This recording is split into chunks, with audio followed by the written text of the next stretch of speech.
Barbara, vous dites que les passages à vide préparent à l'étape suivante.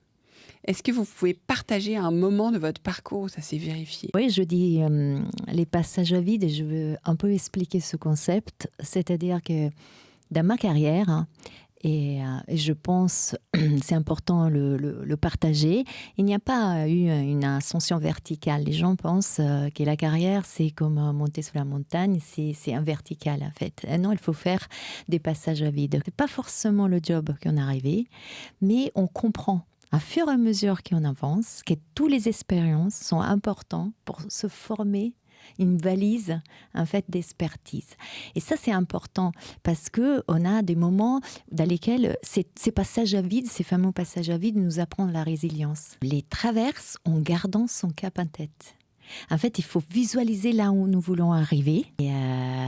Et donc, j'ai en tête mon objectif final. Et sous cet objectif final, je me dis, ça c'est un passage, c'est un moment, je dois le vivre. Et c'est important pour moi de le partager. Ça m'est arrivé de traverser de moments, des jobs, des positions sous lesquelles j'étais pas à 100%. Pourtant, ces moments-là m'ont tellement appris et m'ont rendu la professionniste, on dit comme ça, la professionnelle que je suis aujourd'hui. Parce que pour moi, la confiance...